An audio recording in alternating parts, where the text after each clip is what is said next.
দেখুন মাননীয় প্রধানমন্ত্রীর নেতৃত্বে 2000 এনইপি 2020 অর্থাৎ যে জাতীয় শিক্ষানীতি 2020 তা ভারতবর্ষের শিক্ষার মূল যে রোডম্যাপ সেই শিক্ষানীতিতে আছে।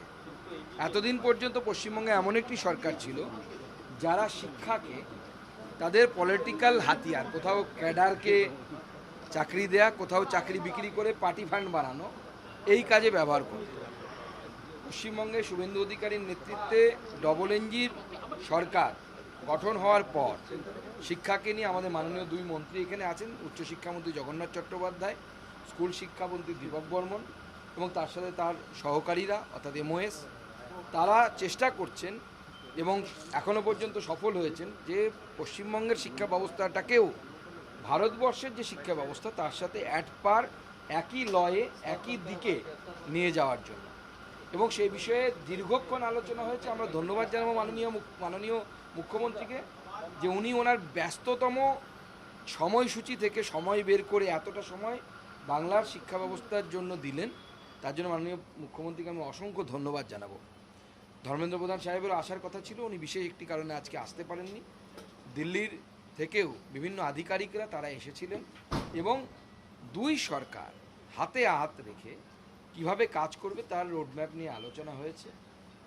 সেগুলো আগামী দিনে আপনারা তার নিদর্শন বা তার যে রেজাল্ট সেগুলো দেখতে পাবেন। যেমন প্রথম কথা হচ্ছে, দেখুন আগে যে আমাদের যে জায়গাগুলো ব্যাগেজ হয়ে আছে সেটাকে ঠিক করা সবার আগে দরকার। আমরা পিএম উষা তার প্রকল্পগুলো এতদিন আমরা যদি আমি তথ্য দিই আপনাদেরকে, আগের সরকারের সময়, এই সরকারের সময় না, কিন্তু এই সরকারের পরে কী করেছে আমি বলে দিচ্ছি।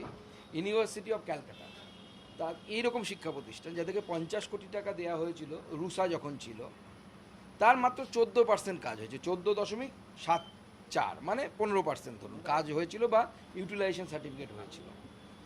ইউনিভার্সিটি অফ কল্যাণী মাত্র 19% কাজ হয়েছিল, 50 কোটি টাকা পেয়েছিল। যাদবপুর ইউনিভার্সিটি 100 কোটি টাকা পেয়েছিল, তার কাজ হয়েছিল কিছুটা ভালো, 52% মাত্র।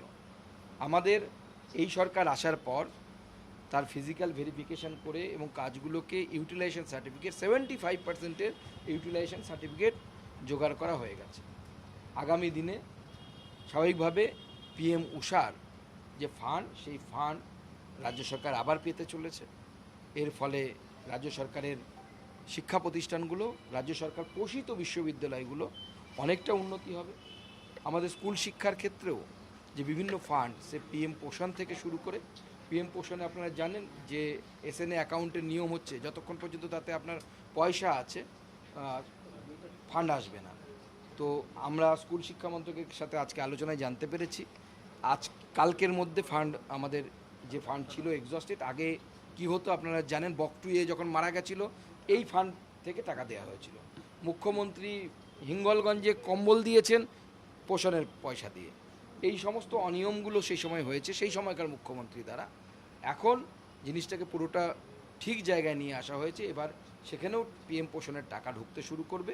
অর্থাৎ এক কথায় যদি বলি যে একটা থেমে থাকা গাড়ি আবার পুনরায় চলতে শুরু করেছে।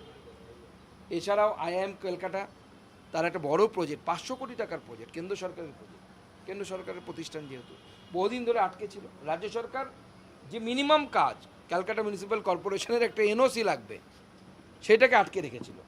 তো সেই জন্য আমি ধন্যবাদ জানাবো আমাদের মাননীয় মুখ্যমন্ত্রী এবং শিক্ষামন্ত্রীদেরকে যে তারা ইনিশিয়েটিভ নিয়েছেন যে ওখানে এনওসি পাওয়া যাবে। আগামী দিনে প্রপোজাল যাদবপুর ইউনিভার্সিটির জন্য গেছে, ইনস্টিটিউট অফ এমিনেন্সের জন্য। আশা করছি সেক্ষেত্রেও আমরা পজিটিভ রেসপন্স পাবো। এবং এই ধরনের বহু প্রকল্প, যে প্রকল্পগুলো আটকে আছে, কোথাও কেন্দ্রীয় বিদ্যালয়ে জায়গা পাওয়া যাচ্ছিল না, কোথাও হচ্ছে আমাদের যে একলব্য বিদ্যালয় তা নিয়ে সমস্যা, কোথাও জওয়াহর নবোদয় বিদ্যালয় তা নিয়ে সমস্যা, সেই সমস্ত জায়গায় মুখ্যমন্ত্রী বলেছেন কোনো জমি নিয়ে, কোনো জায়গা নিয়ে কোনো সমস্যা হবে না, সব সমস্যা মিটে যাবে।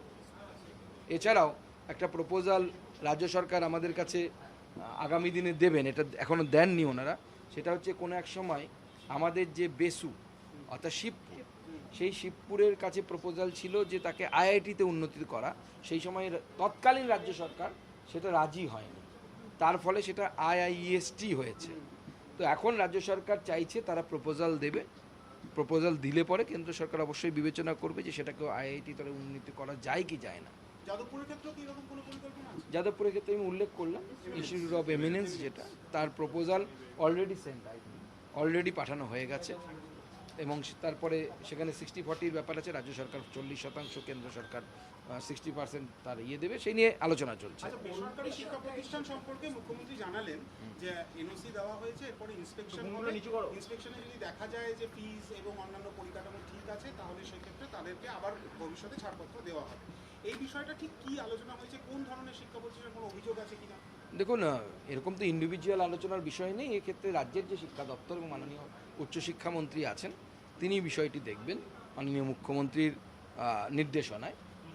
মাননীয় মুখ্যমন্ত্রী যেটা মিটিংয়ে আলোচনা করেছেন, আপাতত 2 বছর কোনো বেসরকারি শিক্ষা প্রতিষ্ঠানকে রাজ্য সরকার, উচ্চশিক্ষা প্রতিষ্ঠানকে রাজ্য সরকার কোনো উচ্চশিক্ষা প্রতিষ্ঠানকে আপাতত পারমিশন দেবে না।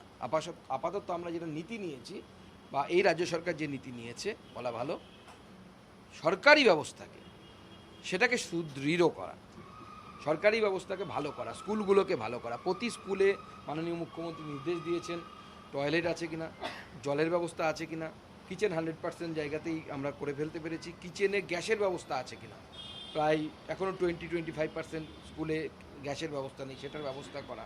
অর্থাৎ যে ইনফ্রাস্ট্রাকচার আছে স্কুলগুলোকে আগামী দিনে রিপেয়ার করার ব্যবস্থা, সেই পরিকাঠামোগুলোকে ভালো করার প্রতি মাননীয় মুখ্যমন্ত্রী জোর দিতে বলেছেন। মানে সরকারি ব্যবস্থাপনাকে আরও সুদৃঢ় করার দিকে বেশি আমরা নজর দিচ্ছি, এবং আপাতত 2 বছর কোনো বেসরকারি শিক্ষা প্রতিষ্ঠানকে পারমিশন দেয়া হবে না এই ধরনের নতুন করে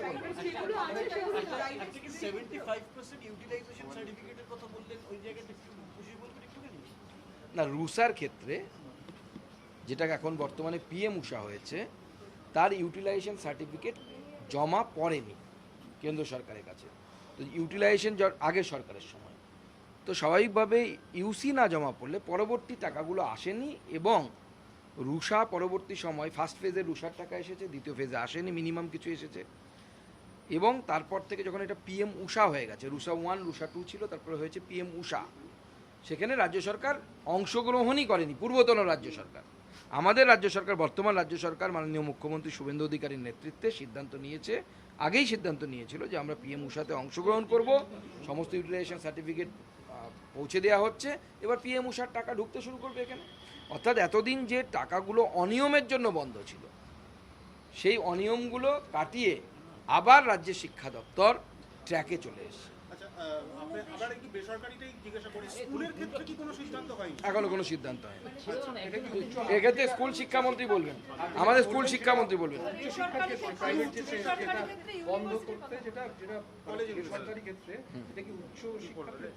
উচ্চশিক্ষা।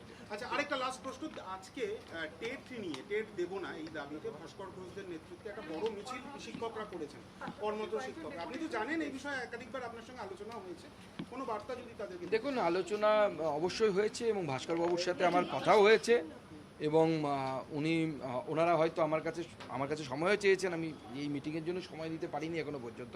ওনারা আমার কাছেও প্রতিবেদন নিয়ে আসবেন, সম্ভবত আমাদের সম্মানীয় মন্ত্রীদের কাছেও যাবেন। দেখুন, যেহেতু বিষয়টি আদালতের রায়, সেই জন্য আমি বা কোনোই সাংবিধানিক পদে বসে থাকা কোনো ব্যক্তিরই বেশি কিছু বলা সম্ভব নয়। তবে এটুকু বলতে পারি, আমরা শিক্ষকদের প্রতি সহানুভূতিশীল। সম্মানীয় শিক্ষিকারা যে দাবি তুলছেন সেটা অযৌক্তিক নয়, এটুকুই বলতে পারি।